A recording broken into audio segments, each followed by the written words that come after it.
Salut à toi, jeune ou moins jeune cybernaute. Si tu es ici, c'est pour en découvrir un peu plus sur ce bel instrument qui est la basse. Je m'appelle Victor et je serai ton guide pour cette belle aventure. Alors fais comme moi, mets ton casque, suis-moi et on y va.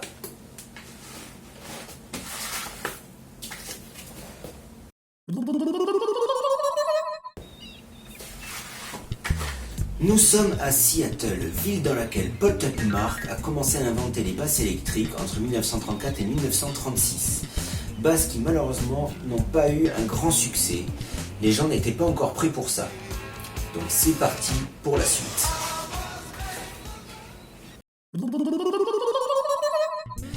Il nous faut attendre une quinzaine d'années pour voir apparaître en 1951, ici en Californie, la première basse inventée par Leo Fender, la précision basse, modèle qui est devenu un standard de l'instrument. Elle a été inventée pour remplacer la contrebasse dans les musiques dites plus actuelles. En effet, la basse était facile à amplifier et facile à transporter, contrairement à la contrebasse qui était volumineuse et encombrante. Tu auras donc compris que la basse est un instrument récent qui puise sa richesse dans le répertoire des musiques actuelles, ce qui n'empêche pas de pouvoir piocher dans le répertoire de la contrebasse ou d'autres instruments, dans des styles allant du classique au jazz, du cubain et j'en passe. Voyons maintenant de plus près ce qu'est une basse. C'est parti!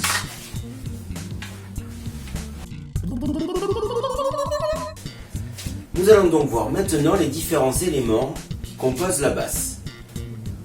Nous avons tout d'abord le corps de la basse sur lequel se trouve le chevalet qui sert à fixer une des extrémités des cordes, les micros et les potentiomètres qui servent à régler le son des différents micros. Ensuite nous avons le manche de la basse sur lequel nous trouvons les frettes, ce sont les petites barres métalliques qui servent à séparer chaque case du manche pour pouvoir déterminer chaque note avec précision. Il y a ensuite le sillet qui est la butée de la corde. Ça va être entre cet espace et le chevalet que la corde va vibrer. Puis la tête de la basse sur laquelle nous retrouvons les mécaniques qui servent à accrocher l'autre extrémité de la corde et à régler la tension pour choisir chaque note avec précision de chaque corde. Je vais maintenant te montrer différents types de basses ainsi que certaines façons que l'on a pour fabriquer le son sur cet instrument en interprétant l'extrait d'une composition Window on Freedom dans lequel la basse tient plusieurs rôles. La première basse utilisée va être la basse standard, la basse à 4 cordes. Dans ce morceau, elle va servir à exposer le thème principal de la chanson. Pour fabriquer le son, je vais utiliser la technique du slap qui est une technique qui consiste à frapper et rebondir sur les cordes.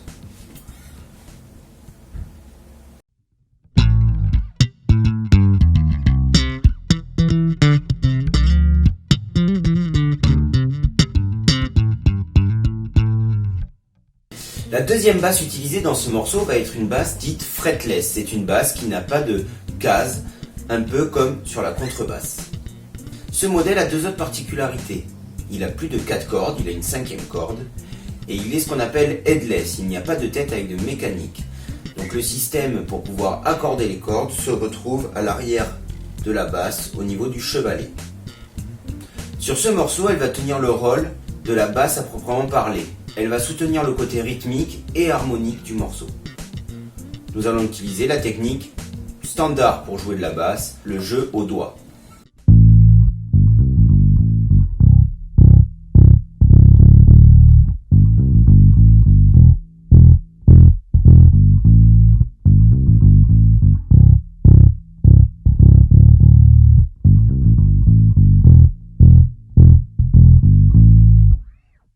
La troisième basse utilisée dans ce morceau va être une basse 6 cordes.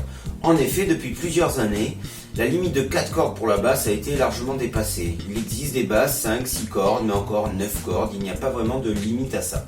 Dans ce morceau, la basse va être utilisée pour avoir un rôle harmonique, un peu le rôle que le clavier pourrait tenir. La technique utilisée va être le jeu en accords, donc faire sonner plusieurs notes en même temps.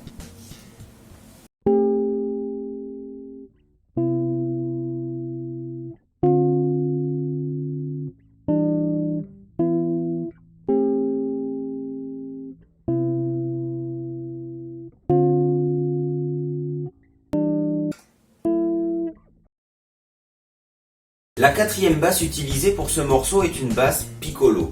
C'est une basse qui a 4 cordes, mais des cordes plus fines, donc plus aiguës.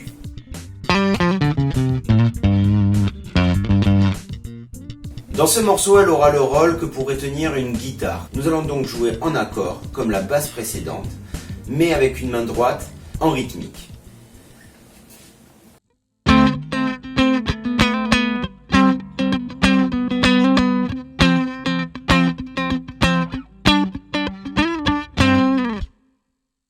Et la dernière basse utilisée pour ce morceau est une basse acoustique. Et ici, dans ce cas-là, électroacoustique car on peut la brancher. Contrairement à l'histoire de la guitare, dans l'histoire de la basse, les instruments comme la basse acoustique sont arrivés après la version électrique, qui est née donc en 1951. Dans ce morceau, elle va avoir un rôle essentiellement rythmique, en remplaçant un petit peu la batterie. On va un peu détourner son utilisation principale, en venant frapper sur la caisse ou sur les cordes pour recréer un rythme de batterie.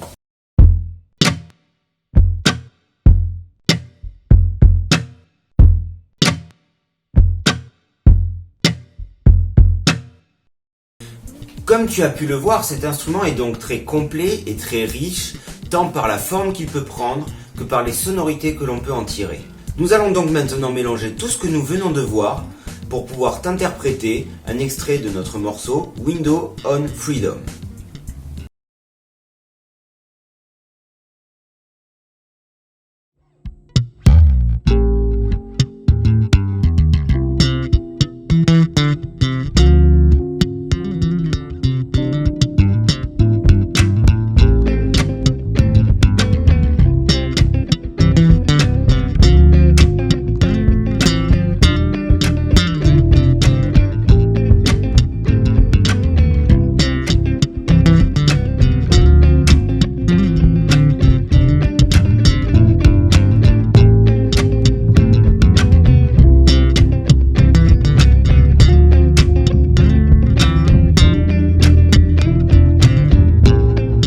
Les gars, attendez.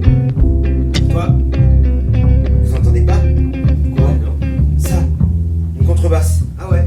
Mais c'est qui? Mais c'est moi. Mais mec, qu'est-ce que tu fais là? Mais je sais pas. On m'a expliqué qu'on était là pour te remplacer, mec. Je sais pas, je voulais jouer avec vous. Non, mais ouais, mais pas maintenant là. Voilà. Faut vraiment qu'on avance quoi. Non, mais pas aujourd'hui, on n'a pas le temps là. Ouais, de toute façon, moi il faut que j'y aille, les gars. Moi, ouais, là, un petit peu, s'il te plaît, vas-y. Ouais, mais moi pareil, là j'ai tourné le molki, les gars. Ouais, pareil, bébelote. Hein. Allez.